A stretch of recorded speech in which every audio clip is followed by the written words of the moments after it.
Good day, my friends. I am the Synodic Scribe, your credible lore master in all things Final Fantasy XIV. Imagine my surprise Saturday morning when I woke up to random messages on my YouTube channel. Multiple comments talking about how, you were right, I can't believe you called it, how did you know? And for a half-asleep scribe to be receiving these messages was a bit confusing at best. In my daze, I sat there thinking to myself, I've been correct about a lot of things, could you please be more specific? That's when I noticed that the video these comments were coming from wasn't recent at all. It was an older video I made almost several months ago at the start of this year. A video in which I confidently asserted that a particular weapon would not only make sense in the world of Final Fantasy XIV, but would likely be playable at some point. That, of course, was the Twin Blade from Final Fantasy IX. And whether you think it was dumb luck or the result of thorough research, I was right. We didn't listen! We didn't listen! Okay. I promise to stop with the memes. But you have to understand that this feels amazing. The Twin Blade has always been one of my favorite weapons in media, so knowing that it's on its way over in Dawntrail feels incredible.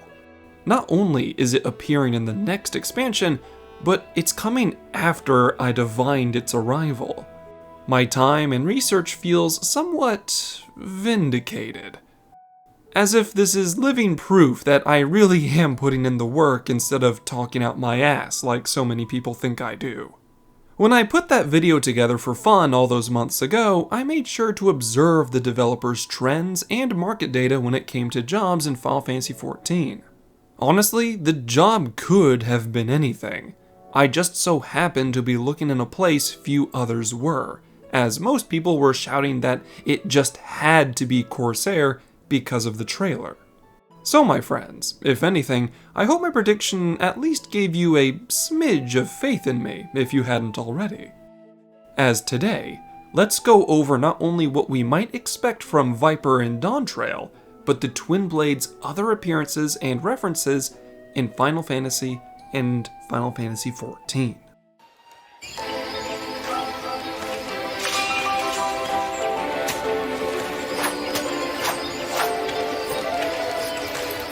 Like the researchers we are, let's start at the source, shall we? Beginning with what the London FanFest revealed about the job itself. The job using the Twin Blade indeed has a name, and that name is Viper. I have to admit, that's a peculiar name to me, but I think I'll learn to love it once we have more lore on the job itself. Viper's weapon is referred to as the Dual Blades, two single-handed swords that are able to join at the hilt and become a polearm with longer reaching strikes and flourishing combos. And before you completely write off this kind of weapon as ludicrous, I found that there are channels like that of the YouTuber Shadiversity who tested the practicality of a twin blade and discovered that it wasn't entirely without merit. Their channel asserted that the primary reasons we never really saw weapons like this in human history came down to two things. Number one was resources. The amount of metal it would take to produce one twin blade could be used to make two swords or an armful of spears, so it was always more reasonable to make multiple weapons instead of just one. Secondly was transportation, as carrying around a weapon as long and sharp as this wouldn't have been practical back in the ye olde times. Thankfully, Final Fantasy XIV demolishes these two problems. Metallic resources aren't super rare in the world of Hydaelyn, and being able to split such a long weapon down the middle means that transportation is no longer a problem. All that's left is a unique yet versatile polearm with a surprising amount of reach and maneuverability. So, Viper fans, take heart that this weapon isn't just some ridiculous fantasy gimmick, as the job's dual blades would have had some real-world power behind it if it was ever given the chance. As for where the inspiration for this weapon came from, we have a few options, but I believe the most obvious one is Zidane Tribal. the main character from Final Fantasy IX. In Final Fantasy IX, this weapon is called a thief sword, and Zidane flourishes it much like how Viper did within the trailer. Zidane was always regarded as a sort of thief and rogue, so it's little surprise that Viper will be making use of dexterity stats. Which means that Ninja finally has competition for scouting armor, as they will now be contending with Viper. Sorry Ninja mains, you've had it too good for too long, I'm afraid. But in Final Fantasy IX, Zidane's thief sword was more like a singular weapon than what we saw in the Viper's trailer. However, Dissidia Final Fantasy clearly shows Zidane splitting and joining the two blades at the hilt without much a care, just like Viper. So my friends, if you end up maining Viper or fall in love with the new weapon, make sure to throw some love towards Final Fantasy IX. It very much deserves it.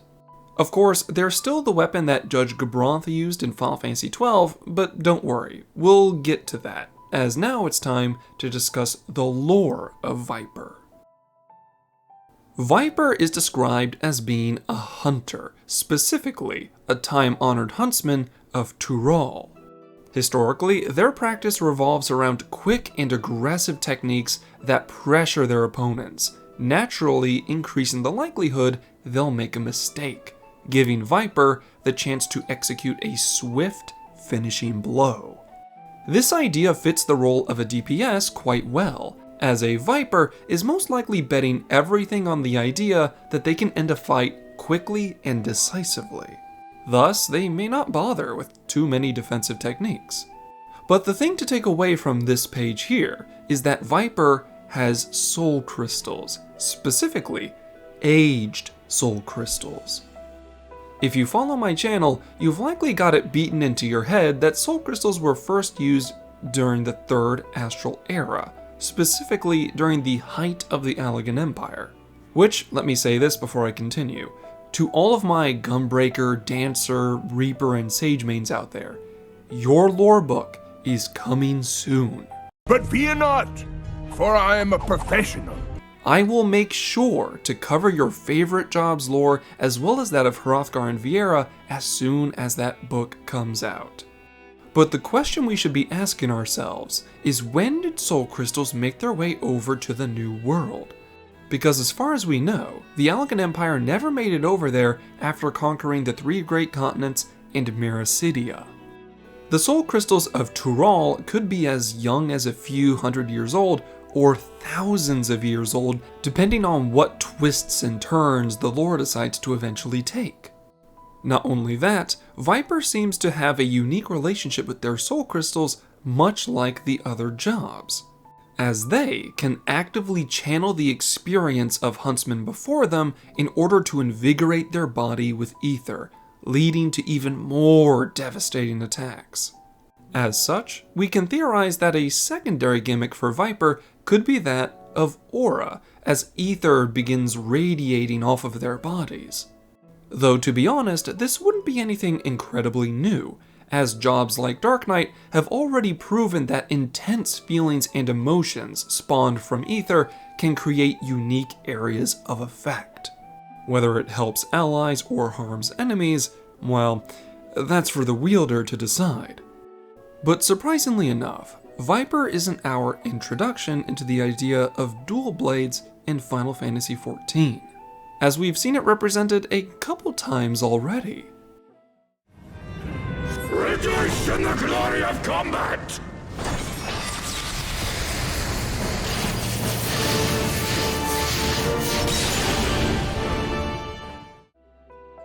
Indeed, my friends, if you want to get technical, Ravana was one of our first real exposures to this kind of fighting style all the way back in Heaven's Word. Whether or not Vipers have any historical connection to the Voth is pure speculation, but I'm curious to find out in the future either way. Secondly, we have the character of Noah von Gabranth from the Bozia side quests. He is, of course, a direct nod to Judge Gabranth in Final Fantasy XII, who similarly used a twin blade-like weapon as well.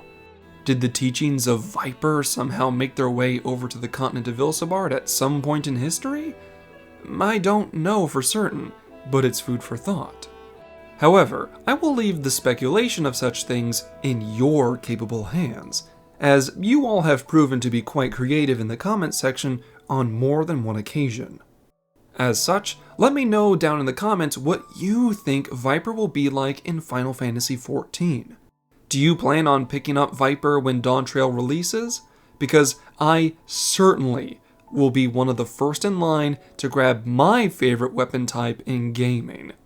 I expect a procession of players welcoming my Warrior of Light as he proudly goes up to the NPC in Ul'dah, rewarding me for my foresight in determining this job's release all those months ago. But jokes aside, I am going to end it here for now. I'll be covering more exciting things later this week. And as always, between now and then, stay safe, my friends. Thank you all for watching to the end. If you enjoyed this video, why not subscribe and share this with your fellow adventurers? With your help, I'll try to reach out even further and bring even greater stories to you. Although, I'd be remiss if I didn't acknowledge my biggest contributors. A grand thank you to Amina Viltaria, Travan Shea, Sage Mouse, Sinalv Bagel, and Sizani, with an additional nod to the scholarships on screen. Links to things like my Twitter and that of my channel artist Caddy can be found in the description. Thank you all for your viewership as well as your support, and I hope all of you have a wonderful day. Class dismissed.